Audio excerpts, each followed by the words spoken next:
தினம் ஒரு மனித பாடல். மனித பாடல்னால் என்ன? இதுவரைக்கும் பாடினதெல்லாம் மனித பாடல்னால் என்ன, மனிதர்கள் எப்படி பாட வேண்டும், எப்படி வாழ வேண்டும், இப்படி எப்படி நடனம் ஆட வேண்டும், எப்படி ஓவியம் வரைய வேண்டும், எப்படி பேச வேண்டும், எப்படி பழக வேண்டும், இப்படி வாழ்வது எப்படி என்பதை கற்றுக்கொள்வதற்காக தான் இவ்வளோ நாள் நம்ம ஆராய்ச்சி பண்ணிகிட்டு இருந்தோம். நம்ம இன்னும் மனிதர்கள் ஆகலை. மனிதர்கள் ஆகிறதுக்கு தான். மனிதர்கள்னால் என்னது? அது ஒரு வாழ்க்கை. மனிதர்களாகனா என்னது? மனிதர்கள்னால் வெறும் உருவமாக நிமிர்ந்து நடந்துட்டால் போதுமா? அவங்க எப்படி வாழணும்னு இருக்குல்ல, எப்படி வாழணும், எப்படி பேசணும், பேசுவதற்கு ஒரு மொழியை கண்டுபிடிக்கணும். அந்த மொழியில் எது சரி, எது நல்ல வார்த்தை, எது கெட்ட வார்த்தை, எதெல்லாம் யார்கிட்ட என்ன மாதிரி பேசணும், யார்கிட்ட எதை பேசக்கூடாது, இப்படி பெரியவங்ககிட்ட எப்படி பேசணும், சின்னவங்ககிட்ட எப்படி பேசணும், அம்மாண்ணா யார், அப்பாண்ணா யார், இப்படி எவ்வளோ விஷயத்த கண்டுபிடிக்க வேண்டியிருக்குல்ல. இதுதானே மனிதர். மனிதர்னால் என்னது? ஒரு குரங்கு நிமிர்ந்துருச்சுன்னா அது மனிதராயிட்டாரா அவர்? அப்போ அவர் நிமிர்றது, அப்புறம் வாழ்கிறதுன்னு ஒன்று இருக்குல்ல.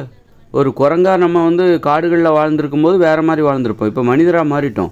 மனிதராக மாறுவதற்கு நிறைய விதிமுறைகள் இருக்குது, நிறைய விஷயம் தேவைப்படுது. மொழி தேவைப்படுது, உறவுமுறை தேவைப்படுது. இவங்க அம்மா, இவங்க ஏன் அப்பா, இவங்க ஏன் சகோதரர்கள், இப்படி நிறைய குடும்பம்னா என்ன, கூட்டு குடும்பம்னா என்ன, தாய் வழி மரபு, தந்தை வழி மரபு, இப்படி ஏகப்பட்ட விஷயங்களை நம்ம கண்டுபிடிக்க வேண்டியிருக்கு.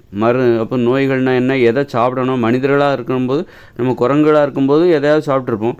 இப்போ மனிதர்களாக மாறிட்டோம். இப்போ நாம் எதை சாப்பிடணும், எதை சாப்பிடக்கூடாது, எல்லாத்தையும் தெரிஞ்சுக்கணும்ல. அப்போது மனிதராகிறது வெறும் ஒரு குரங்கு நிமிர்ந்து மனித உருவத்துக்கு மாறினோடனே நம்ம மனிதராகிட்டோன்னு அர்த்தம் கிடையாது. மனிதருங்கிறது ஒரு வாழ்க்கை முறை. ஒரு குரங்கு, நம்ம விலங்குகளாக இருந்தோம், நம்ம இப்போவும் குரங்கு தான், நம்ம விலங்குகளாக இருந்தோம். அப்போது விலங்குகளாக வாழ்ந்துட்டு இருந்தோம். அப்போ குடும்பம் எதுவுமே கிடையாது, குடிசை எதுவுமே கட்டலை. இப்போ நம்ம மனிதராக மாறிட்டோம். அப்படி இருக்கும்போது மனிதராக எப்படி வாழ வேண்டும், குடிசையில் வாழ வேண்டும், ஆடை அணிய வேண்டும், அப்படி இப்போ பேசணும், அதுக்கு மொழியை கண்டுபிடிக்கணும், எவ்வளோ வேலைகள் இருக்கா. இது எல்லாம் சேர்ந்தது தான் மனிதராவதற்கான அந்த நிலை. வெறும் மனிதருங்கிறது உடம்பு நிமிர்ந்துருச்சுன்னா அது மனிதர் கிடையாது. மனிதர் என்பது ஒரு மனித வாழ்க்கை முறை. வாழ்வதற்கு நமக்கு மொழி தேவை, உறவுமுறை தேவை, ஊர், கிராமம், எல்லை, இது எங்கள் தெரு, இது உங்கள் தெரு, இப்படி விவசாய, பொது உடைமை, சமத்துவம், ஆண் பெண் சமத்துவம், ஒரு பெண்ணோட இயல்பு என்ன, ஒரு ஆணோட இயல்பு என்ன, பெண்கிட்ட ஆண் எப்படி நடந்துக்கணும், ஆண்கிட்ட பெண் எப்படி நடந்துக்கணும், இப்படி எல்லாத்தையுமே கற்றுக்க வேண்டியிருக்கு. கற்றுக்கிட்டால் தான் நாம் மனிதராகிட்டோன்னு அர்த்தம். ஒரு மனிதராக வாழ தெரிஞ்சுக்கிட்டால் தான் நம்ம மனிதராக ஆகிவிட்டோம் என்று பொருள். வெறும் ஒரு குரங்கு விலங்காக இருந்த ஒரு குரங்கு குறிஞ்ச நிலையில் இருந்த அந்த குரங்கு இப்போ நிமிர்ந்துருச்சு, ஆக நம்ம மனிதராகிட்டோம் அப்படின்னா அதுக்கு பேர் மனிதராகிட்டோம்னு அர்த்தம் கிடையாது. மனிதர்னால் மனிதராக எப்படி வாழ கற்றுக்கிட்டோம், அமைதியாக எப்படி வாழ கற்றுக்கிட்டோம், மகிழ்ச்சியாக வாழ எப்படி கற்றுக்கிட்டோம், பிறருக்கு இடையூறு இல்லாமல் எப்படி வாழ கற்றுக்கிட்டோம், அதுதான் மனிதராவதற்கான அடையாளம். மனிதராக முழுமையடைந்ததற்கான அடையாளங்கிறது அதுதான். அப்போ இப்போ தான் நம்ம மனிதராக முழுமையடைந்திருக்கிறோம். அந்த வகையில் மனிதராக முழுமையடைந்த அந்த முதல் மனிதன் நான் தான். இனிமே பிறக்கிற குழந்தைகள் மனித நிலையில் முழுமையடைந்தவர்களாக வெற்றி பெற்ற, அதாவது குரங்கு எப்படி விலங்குகளாக இருந்த அந்த குரங்கு மனம் எனும் நோய் ஏற்பட்டால் மனித உருவத்துக்கு மாறி மனிதராக வாழ்வதற்கான முயற்சியில் ஈடுபட்டு இன்றைக்கி நம்ம மனித நிலையில் முழுமையடைந்திருக்கோம். அந்த மனித நிலையில் முழுமையடைந்த முதல் மனிதன் நான். இனிமேல் அடுத்தடுத்து இன்னும் பிறக்கிற குழந்தைகள் எல்லாருமே மனித நிலையில் முழுமையடைந்தவர்களாக பிறப்பார்கள். அப்படி இருக்கும்போது அப்போது அந்த வகையில் ஒரு மனிதர்கள் எப்படி பாட வேண்டும் என்கிற அந்த பாடல், அதான் மனித பாடல். இதுவரைக்கும் நம்ம பாடினதெல்லாம் என்னது? அப்போ மனித பாடல் இல்லையா? அது மனித பாடல் கிடையாது. மனிதர்கள் எப்படி பாட வேண்டும் என்பதற்கான பரிசோதனைகள். இன்றைக்கி பார்க்குற சினிமா பாட்டாக இருக்கட்டும், நாட்டுப்புற பாட்டாக இருக்கட்டும், அல்லது எந்த மொழியில் எந்த பாட்டாக இருக்கட்டும், எல்லாமே பரிசோதனை. மனிதர்கள் எப்படி பாட வேண்டும் என்பதற்கான பாடல் சார்ந்த ஒரு பரிசோதனை. அது மாதிரி போரிடுறது எல்லாமே பரிசோதனை. போரிடுறது, அப்புறம் இந்த மாதிரி உலகம், இயந்திர அறிவியல் உலகம், இதெல்லாம் ஒரு பரிசோதனை. எப்படியெல்லாம் வாழக்கூடாது என்பதற்காக ஒரு உலகத்தை உருவாக்கி எப்படியெல்லாம் வாழக்கூடாது அப்படியெல்லாம் வாழ்ந்து பார்க்குறாங்க. இது எதுவுமே திருப்தி தரல, பாதுகாப்பு இல்லை, அமைதி இல்லை, ஆபத்தானதாக இருக்கிறது, அழிவை தருகிறது.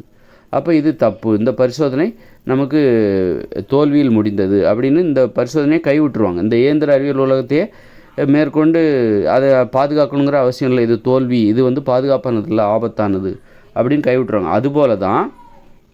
அதுபோல் நீங்கள் சினிமா பாட்டு பிரம்மாண்டமாக இருக்கலாம், சினிமா பாட்டு எல்லாத்தையும் கைவிட்டுருவாங்க. இது மனித பாடல் கிடையாது, இது எல்லாராலையும் உருவாக்க முடியாது. சினிமா பாட்டுங்கிறது கடினமானது, எல்லாராலையும் இது உருவாக்க முடியாது. சின்ன வயசு பசங்க ஒரு வயசு பேச கற்றுக்கிட்டாலே பாட கற்றுக்கணும். அது மாதிரி கடைசி காலம் வரைக்கும் ஆண் பெண் பேதம் வயசு வித்தியாசம் இல்லாமல் எல்லாருமே பாட்டு பாடணும். எல்லாருமே பேசுகிறாங்கல்ல, எல்லாருமே பேசுகிறாங்க, எல்லாருமே சாப்பிட்றாங்க. அப்படின்னா எல்லோரும் ஏன் பாட முடியாது? எல்லோரும் டான்ஸ் ஆட முடியும்ல. 2 வயசு குழந்தை, நடக்க தெரிஞ்ச ஒரு குழந்தையால் டான்ஸ் ஆட முடியும்னா, படுத்துக்கிட்டே கூட ஒரு குழந்தை டான்ஸ் ஆடும். அப்படின்னா சாகிற வரைக்கும் அந்த ஒரு ஆள் நடக்க முடிகிற காலம் வரைக்கும் ஒருத்தரால் டான்ஸ் ஆட முடியும். அப்படின்னா ஒரு பாட்டும் அப்படி தான். நீ பேச முடியும், சின்ன வயசில் நீ பேச கற்றுக்கிட்டியா, அப்போ பாட்டும் கற்றுக்கோ. அந்த மாதிரி சாதாரணமான விஷயம். பாட்டுங்கிறது ரொம்ப சாதாரணமான விஷயம். நீ எப்படி பேச கற்றுக்கிட்டியோ அதுபோல் அந்த நேரத்தில் நீ பாடவும் கற்றுக்கணும், ஆடவும் கற்றுக்கணும், ஓவியம் வரையவும் கற்றுக்கணும், கவிதை எழுதவும் கற்றுக்கணும், கற்றுக்கணும், அதோட கவிதை எழுதவும் கற்றுக்கணும். இப்படி எல்லாமே ரொம்ப ஈஸியாக இருக்கும்போது ஒரு வயசுக்கு அப்புறம் தான்ப்பா நீ கவிதைலாம் எழுத முடியும், ஒரு வயசுக்கு அப்புறம் தான்ப்பா நீ பாட முடியும், அது ரொம்ப கஷ்டமான விஷயம், அப்படிலாம் ஒன்றுமே கிடையாது. எல்லாமே ஈஸியாக மாறும்போது நீ எல்லாத்தையும் ஒரே மாதிரி அந்த சின்ன வயசுலேயே கற்றுக்கலாம். அது தானாகவே வரணும், இயல்பாகவே வரணும். நீ வாயை திறந்து பாடும்போது அந்த மனித பாடல் தான் வரணும். இப்போ நான் பாடுகிற பாடல் தான் மனித பாடல். வாயை திறந்து பாடினாலே அது மனித பாடலாக தான் இருக்கணும். வேறு புரிகிற மாதிரியான வார்த்தைகள் அந்த பாட்டில் வரவே கூடாது. இது யாரும் பாட்டு இப்படி தான் பாடணுன்னு சொல்லியும் கொடுக்கக்கூடாது. இப்படி தான் பேசணுன்னு நம்ம சொல்லிக் கொடுக்குறோமா குழந்தைகளுக்கு? நம்ம பேசுகிறத பார்த்து அந்த குழந்தைகள் கற்றுக்குறாங்க. இந்த இடத்துல இந்த மாதிரி பேசணும், இந்த மாதிரி பேசக்கூடாது, சில விஷயங்கள் சொல்லிக் கொடுப்பாங்க. பெரும்பாலும் அந்த குழந்தைகள் நம்ம பேசுகிறது, நம்ம சரியாக பேசுகிறோம், சரியாக வாழ்கிறோனாலே நம்மளை பார்த்தே அவங்க கற்றுப்பாங்க. ஒரு சில விஷயம் நமக்கு சொல்லுவோம். அதுபோல் ஒரு சில விஷயம் பாடும்போது சில தப்பு இருந்தால் சொல்லலாம். அந்த மாதிரி மனித பாடல்னால் என்ன, எப்படி இருக்க வேண்டும், மனிதர்கள் எதிர்காலத்தில் பாட போகிற பாடல், மனித இனம் இந்த உலகத்தில் பூமியில் இருக்கிற வரைக்கும் பாட போகிற பாடல் எப்படி இருக்கும் அந்த பாடலை கண்டுபிடித்தனா இன்றைக்கி நான் தினம் ஒரு பாட்டு பதிவு பண்ணுறேன். அது மாதிரி இன்றைக்கும் ஒரு பாட்டு பதிவு பண்ணுறேன். திலோலிவா லல்லாலிவா மல்லோலிவா கல்லாலிவா தல்லே திலா தல்லோலிமா மல்லோலிமா. இந்த பாடல் வார்த்தைகள் எதுவும் உணர்ச்சிகளை வெளிப்படுத்தக்கூடாது, அதாவது புரியக்கூடாது. புரிதல்னால் என்னென்னா உணர்ச்சிகளை புரிந்து கொள்ளுதல், அதான் புரிதல். நம்ம ஒரு வார்த்தை பேசுகிறோம், நான் கோபமாக ஒரு வார்த்தை பேசுகிறேன்னா எனது உணர்ச்சிகளை எனது வார்த்தை மூலமாக நீங்கள் புரிஞ்சுக்கிறீங்க. அதாவது அன்பாக பேசுகிறேன் அப்படின்னா எனது அன்பை, எனது வார்த்தை, நான் என்ன வார்த்தையை பயன்படுத்தணும்னா அந்த வார்த்தை மூலமாக நான் எனது அன்பை நீங்கள் புரிந்து கொள்கிறீர்கள், நான் என்னுடைய உணர்வு என்ன என்பதை நீங்கள் புரிந்து கொள்கிறீர்கள். இப்போ ஒரு கெட்ட வார்த்தை போட்டால் என்ன ஒரு வார்த்தை, என்ன நினச்சிக்கிட்டு இந்த மாதிரி வார்த்தை பேசினேன்,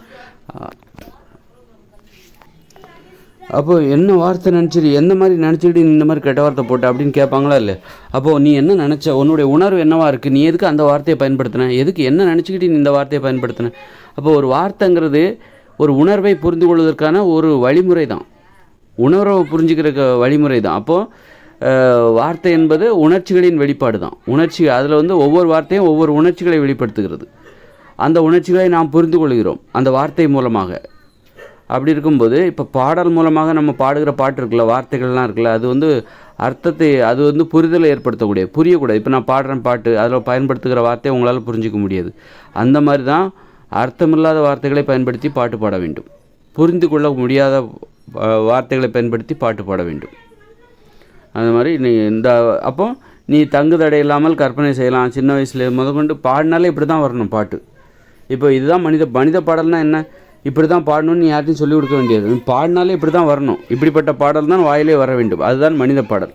அந்த வகையில் நான் இன்றைக்கு ஒரு பாடல், தில்லோலிமா கல்லோலிமா. இப்போ இந்த வார்த்தை பாருங்கள், இதில் சோகம் இருக்கா, இல்லது பாசம் இருக்கா, அல்லது கோபம் இருக்கா, இதுக்கு என்ன அர்த்தம் கண்டுபிடிப்பீங்க?